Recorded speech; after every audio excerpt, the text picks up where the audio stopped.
Nobody heard Lily Webb arrive at the academy. She moved through the crowded arrival hall like smoke through an open window, while other new students shouted greetings and dragged heavy luggage. The small human girl carried one bag over her shoulder and said nothing to anyone. Ren noticed her first. The small, feathered Pelori watched from his perch near the registration desk as she filled out her forms in silence. Her handwriting was neat. Her eyes moved constantly, checking doors and windows without turning her head. When a loud group of students pushed past her, she stepped aside before they even got close, as if she had known they were coming. Strange creature, Ren thought. But then again, humans were still new to the galaxy. Viridian Galactic Academy floated in the space between three star systems. It was a place for the children of senators, wealthy merchants, and powerful families. Scholarships were rare. Human scholarships were almost unheard of. Lily Webb was the third human to ever attend. The first two had left within a year. Drix Thornall saw her during the welcome ceremony. The tall Kavori male leaned against a pillar with his forearms crossed, watching the new students file into the Great Hall. His blue skin caught the light as he turned to his companions. "Look at that," he said. "They let another human in." Senavas giggled. The Ilari female's pale skin glowed with soft bioluminescent spots that pulsed when she was amused. "She looks like she might blow away in a strong wind." Gorith said nothing. The massive Brundian simply cracked his stone-like knuckles and watched. Lily found a seat in the back corner. She sat with her back against the wall and her eyes on the main entrance. When the academy director gave his speech about excellence and unity among species, she listened without expression. Ren took a risk. He flew down from the upper seats and landed on the bench beside her. "Hello," he chirped nervously. "I am Ren. You are the new human." She looked at him for a long moment. Her eyes were brown, like soil after rain. "Lily," she said. Her voice was barely above a whisper. "Welcome to Viridian. It can be difficult here. If you need help finding your classes, I know the station well." Something that might have been a smile touched her lips. "Thank you, Ren." That was all she said, but she did not tell him to leave. So he stayed. Over the next 3 days, Drix and his group began their tests. Small things at first. They knocked her tablet from her hands in the corridor. They blocked her path to the food hall. They spoke loudly about primitive species who did not belong among civilized people. Lily picked up her tablet without a word. She walked around them without complaint.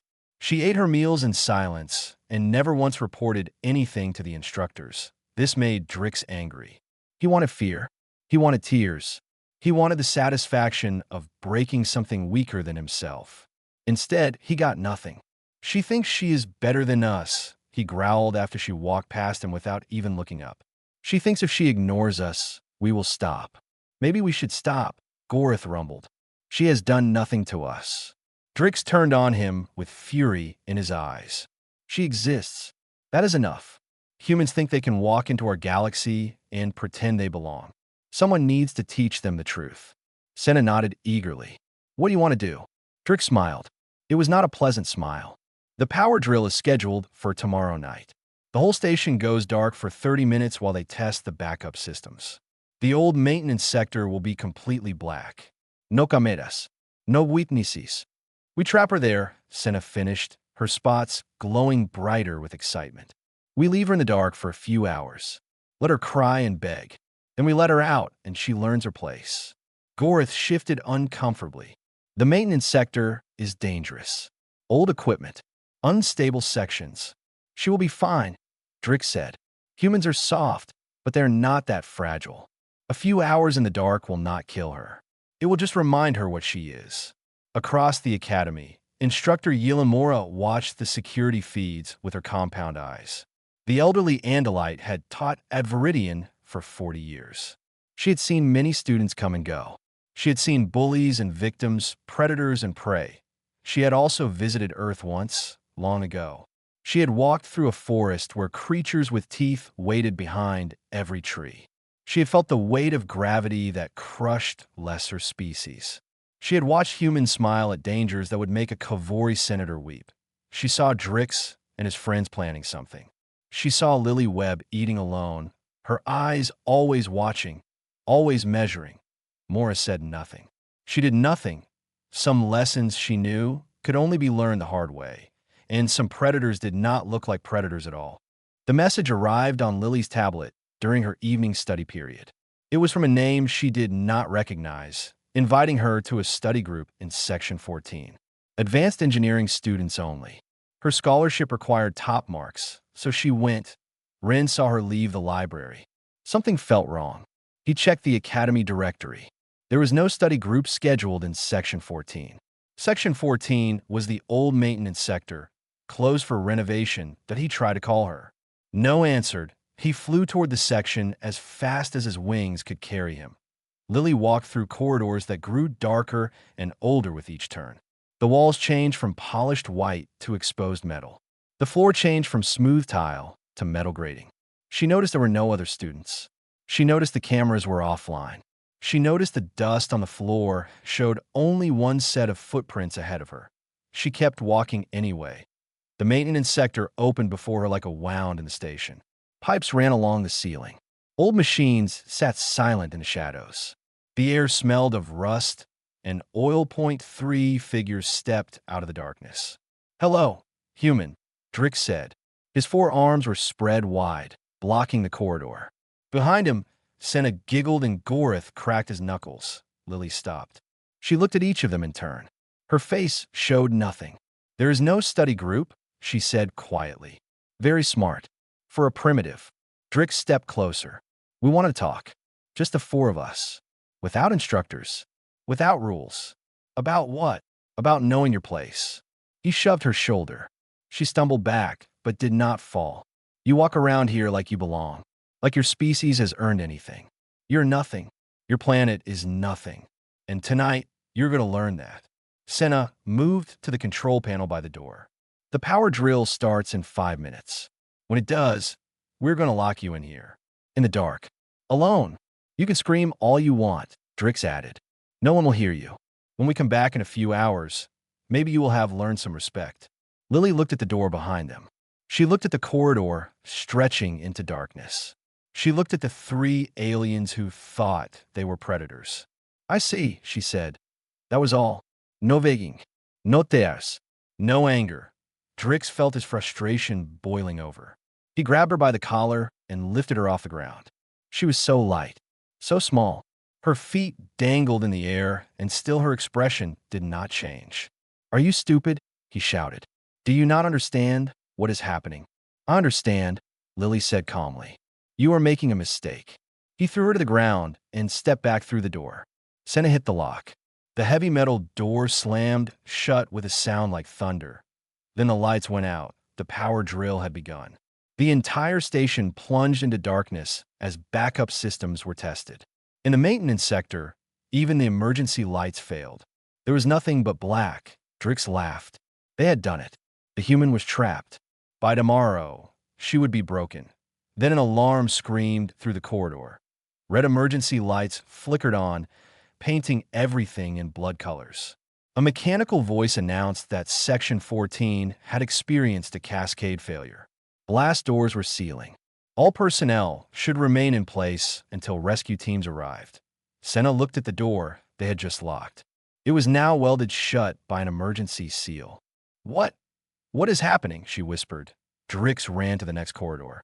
Another blast door had dropped, blocking their path. He ran the other way. Same result. They were sealed in the maintenance sector. With her. This was not supposed to happen, Gorith rumbled. This was just a drill. Something went wrong.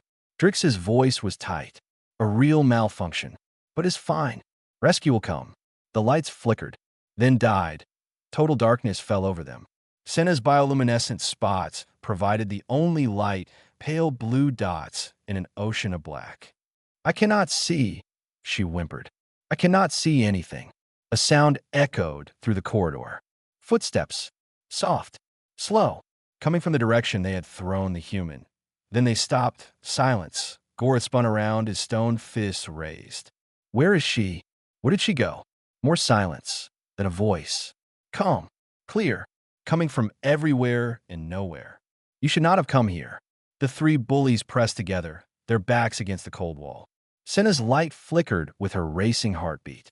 Gortha's breathing was loud in the darkness. Drix tried to speak, but his throat had gone dry. They had trapped a human in the dark. They had not considered that darkness might be where humans belonged. Fear has a smell. Drix had never believed that until now. But standing in the absolute darkness of Section 14, he could taste it in the air. Senna's terror was sharp and chemical. Gortha's was deeper, like wet stone. His own fear he could not identify, but he knew it was there. The human made no sound. "We need to move," Drix whispered. "Find another exit. The station has emergency routes everywhere." "I cannot see," Senna repeated. Her voice was breaking. "My species needs light. We evolved on a world of 3 suns. We never had darkness like this." "Then use your glow." "I'm trying." "Fear dims it. I cannot control it." Gorth put his massive hand on the wall. "I will lead. My people live in caves. I know how to move without eyes." They began walking. Gorth in front, one hand trailing the wall. Senna in the middle, her fading light barely reaching 2 feet in any direction. Drix in the back, his 4 arms spread wide like a shield against nothing. They made it 40 meters before Gorth stopped. "Something is wrong," he said. "What?" "The floor. It is dust here. Old dust. No one has walked this section in years." Drix pushed forward. "So what? We just need to find a door and a sound cut him off. Metal scraping metal. Close. Too close." Then silence. "She is following us," Senna breathed. "Impossible." Drix tried to sound confident. "Humans cannot see in the dark any better than we can." The voice came from their left, no more than 5 meters away. "You are right. I cannot see you." They spun toward it. Nothing. Just blackness. Then how? Gorth started. "I can hear you." Now the voice was on their right. "You're breathing. Your heartbeats. The way your feet drag on the metal. You are very loud." Gorth roared and charged toward the sound. His stone fists swung through empty air. He stumbled, caught himself, and stood panting in the darkness. "Too slow," the voice said. Now it was behind him. "On my world, we hunt animals that can run faster than your starships can fly. We do not catch them by being quick. We catch them by being patient. We follow. We wait. They run until their hearts give out. Then we walk up to them and finish it." Gorth spun again. This time something touched his arm. Light. Quick. Before he could react, he felt a sharp pain across his side. He swung wildly. Hit nothing. "What did you do?" he bellowed. "A small cut. Through the gap in your armor. Your species thinks natural armor makes you safe. But every armor has gaps. Joints. Breathing holes. You just need to know where to look." Drix grabbed Senna and Gorth and pulled them close. "Stay together. She cannot take all 3 of us. I am not trying to take you." The voice was calm, almost bored. "I'm teaching you, like you wanted to teach me. What do you want?" Drix shouted into the darkness. Silence. Then footsteps.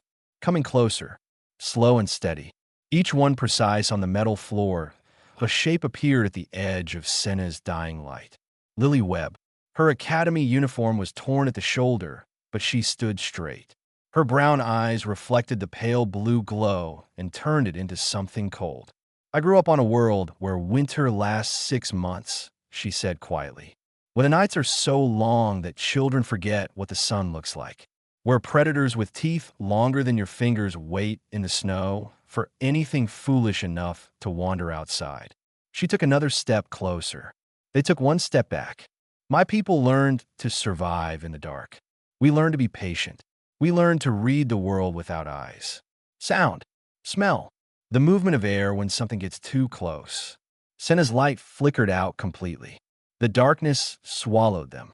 "We learned," Lily's voice continued from somewhere that seemed like everywhere, "to be the thing that other things were afraid of." Something brushed past all 3 of them. Fast. Silent.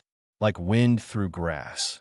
When Senna's glow finally returned, weak and shaking, Lily was gone. But carved into the wall beside them, fresh scratches in the metal, were 3 words, .1 warning each. Gorth touched the shallow cut on his side. Senna felt a tear in her sleeve she had not noticed. Drix found a thin line of blood on his neck. She had marked all 3 of them without any of them knowing. "What have we done?" Senna whispered. Nobody answered. There was nothing to say, They had locked themselves in with something they did not understand. And now the darkness itself seemed to be watching them, waiting, breathing with the patience of a predator that knew its prey could not escape. Cold came first, then the mist that a pipe somewhere in the darkness had cracked. Coolant vapor poured into the corridor, dropping the temperature with every passing minute. Frost began forming on the metal walls. Their breath became visible clouds that hung in the still air. Senna was the first to feel it. Her species came from a tropical world where the coldest night was warmer than the warmest day on Earth. Her body had no defense against real cold. "I cannot feel my hands," she said. Her voice shook. Her glow had faded to almost nothing. Gorith wrapped his massive arms around her, trying to share heat. But his stone-like body ran cold. He had nothing to give. Drix paced back and forth, his four arms hugging his chest. His blue skin had turned pale. "This is wrong. Rescue should have come by now. The drill was only supposed to last 30 minutes. Maybe they do not know we are here," Gorith said. "They have to know. The emergency systems track everyone." The emergency systems failed. The voice came from above them. They looked up but saw nothing. When the cascade happened, half the sensors in this section went dark. As far as the Academy knows, Section 14 is empty. Lily dropped from a pipe and landed 5 meters away. The mist swirled around her feet. She wore only her thin Academy uniform, the same as theirs, but she showed no sign of cold. Her breathing was calm. Her hands were steady. "How are you not freezing?" Drix demanded.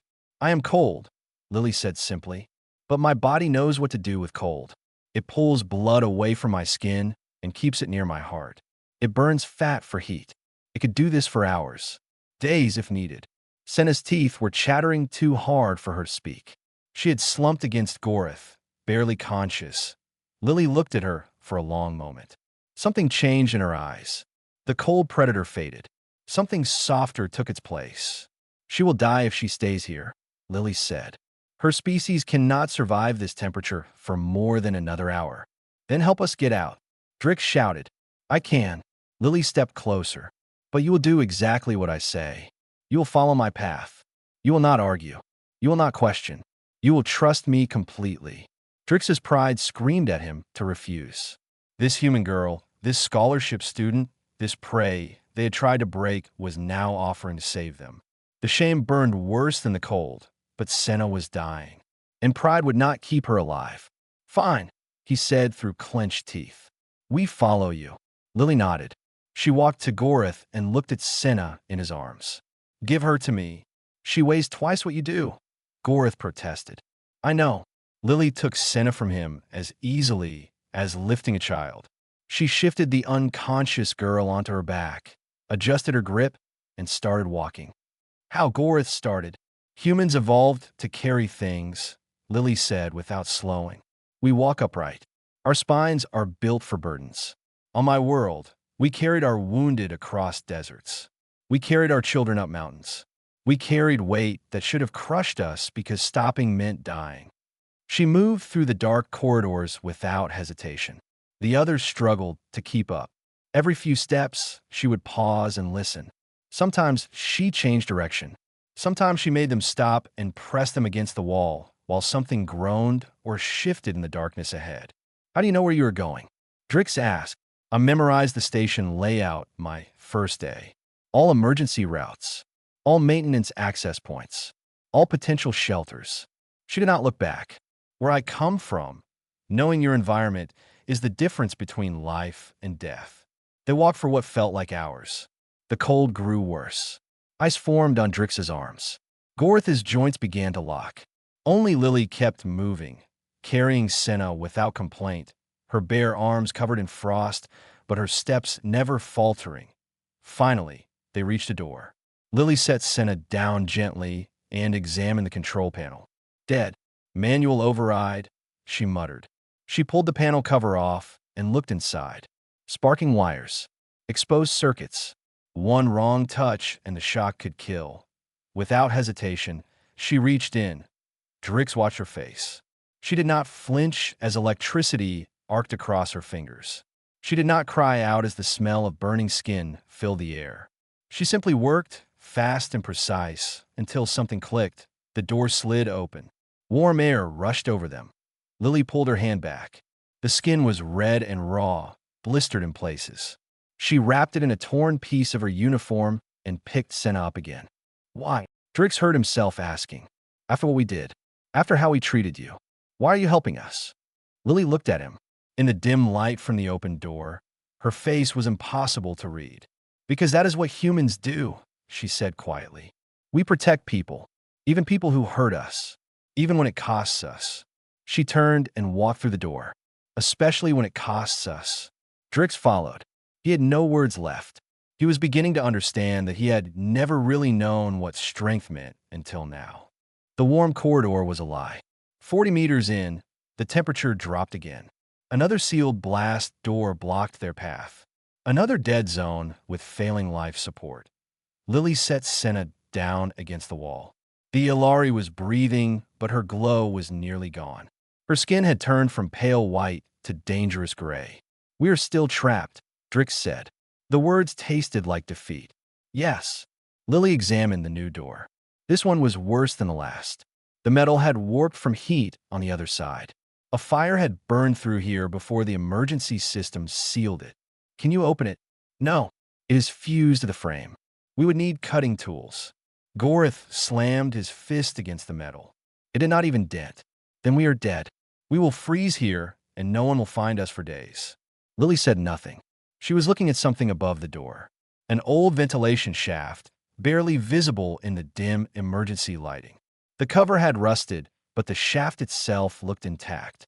That leads to the other side, she said quietly. Drix looked at the shaft. It was small, very small. None of us can fit through that.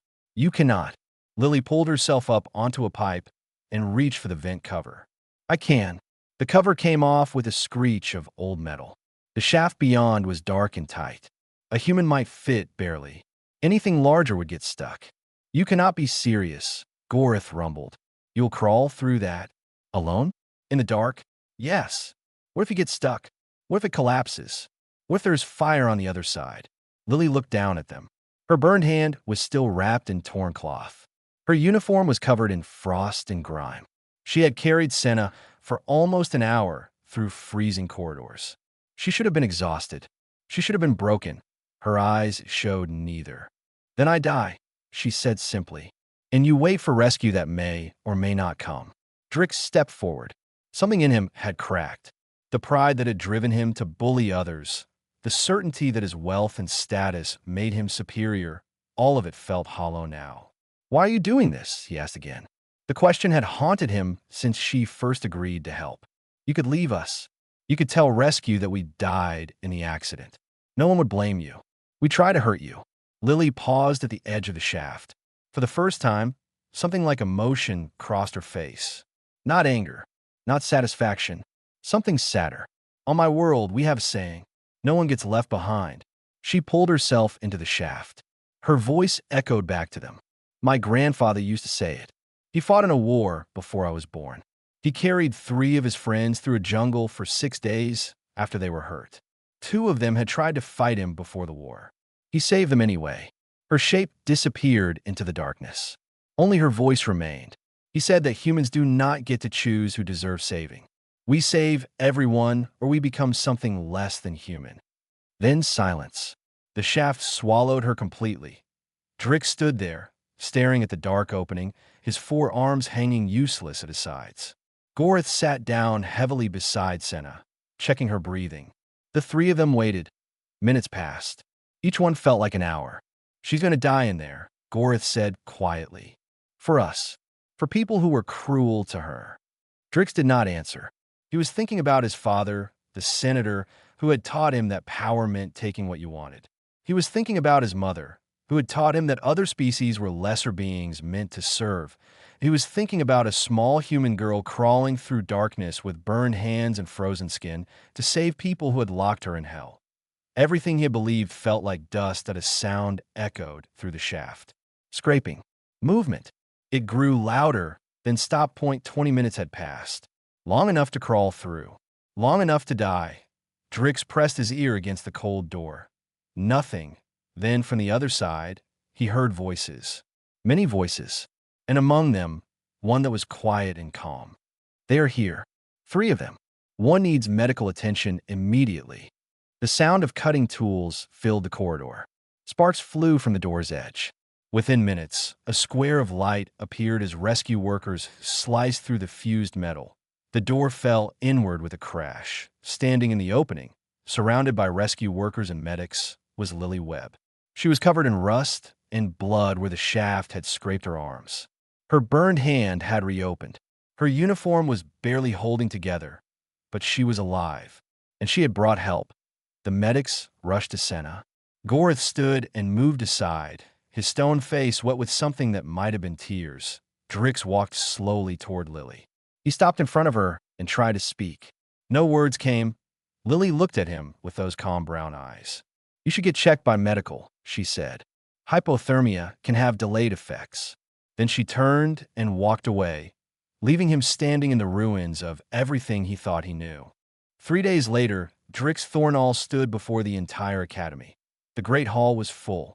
Students of 100 species watched in silence as the wealthy senator's son walked to the central platform. His 4 arms hung at his sides. His blue skin had lost its proud glow. "I have something to say," he began. His voice cracked, but he kept going. "About what happened in Section 14. The whispers started immediately. Everyone had heard rumors. A malfunction. Students trapped. A human girl who emerged from the darkness covered in blood that was not her own. I did something terrible." Drix looked at the crowd, then at the floor. "My friends and I tried to hurt someone. We trapped her in the dark because we thought she was weak. Because we thought humans did not belong here. Because we were cruel." He found Lily in the crowd. She sat in the back corner, as always, with Ren perched beside her. Her bandaged hand rested in her lap. Her face showed nothing. "She saved our lives." Drix's voice grew stronger. "We tried to break her, and when everything went wrong, she could have let us die. No one would have blamed her. Instead, she carried one of us through freezing corridors. She burned her hands, opening doors. She crawled through vents in the dark to bring us help." The hall was completely silent now. "I was wrong." Drix bowed his head.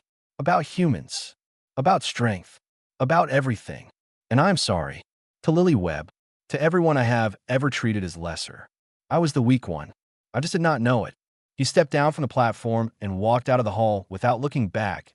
In the days that followed, things changed. Senna Voss withdrew from the academy. Before she left, she found Lily in the library and stood there for a long time without speaking. Finally, she said one word. "Thank you." Then she was gone. Ren heard later that she had enrolled in a different school, far from Viridian, that she had started volunteering at a hospital, that she had stopped laughing at those who were different. Goreth did not leave. Instead, he began sitting near Lily during meals. He did not speak much. He did not try to be her friend. He simply stayed close, his massive stone body forming a wall between her and anyone who might think of causing trouble. When someone asked him why, he said only, "I owe a debt. This is how my people pay." Drix was harder to read. He no longer walked the halls like he owned them. He no longer gathered followers or made cruel jokes. He attended classes, did his work, and kept to himself until a new transfer student arrived. She was human too. Young, nervous, completely alone. She stood in the arrival hall with a single bag over her shoulder, and already the whispers had begun. Already the pointing. Already the measuring looks from those who saw weakness and wanted to test it. Drix crossed the hall before anyone else could move. He stood in front of the new girl, blocking the view of those who watched. "Welcome to Viridian," he said. His voice was different now. Quiet. Careful. "Let me show you around. And let me give you some advice." The girl looked up at him with fear in her eyes. Drix smiled gently. "Do not be afraid. Humans do well here. Better than anyone expects." Across the hall, Lily watched. Ren fluttered beside her. "He has changed," Ren observed. "People can," Lily said. "Did you know he would? When you saved him." Lily was quiet for a moment. "No, I did not save him because I thought he would change. I saved him because he needed saving. And if he had stayed cruel, then he would have stayed cruel. That would be his choice. Kindness is not payment for future good behavior. It is just kindness. Rin ruffled his feathers thoughtfully. Your species is very strange. I know. Instructor Mora appeared beside them, her compound eyes reflecting the scene across the hall. The elderly Andalite had been watching everything since the incident, saying little but seeing much. You could have killed them, Morris said quietly. In the dark. With what you know, what you're capable of. Many species would have. Lily looked up at her teacher. I know. Why didn't you? Lily thought about her grandfather and the war he had fought. She thought about winter nights on Earth when the wind screamed like a living thing. She thought about all the ways humans had learned to hurt each other and all the ways they had learned to heal. Killing is easy, she said finally. Any predator can kill. It takes no strength, no kitty, no thought. You just stop holding back and let the animal inside do what it wants. She flexed her bandaged hand. The burns still ached. Mercy is hard. Protecting people who hurt you is hard. Forgiving when you have every right to hate is hard. She looked at Drix, helping the new human student across the hall. Humans have had a lot of practice at doing hard things. That is what makes us dangerous. Not our anger, our patience. Mora nodded slowly. I visited Earth once. Long ago. I have never been more afraid in my life. I know, and yet here you sit, reading in corners, speaking softly, letting everyone think you are prey. Lily allowed herself a small smile. The best predators always do. She went back to her reading. Rin settled beside her. Across the hall, life at Viridian Galactic Academy continued, forever changed by a quiet human girl who had taught them all what real strength looked like. It looked like mercy. And that was the most terrifying thing of all.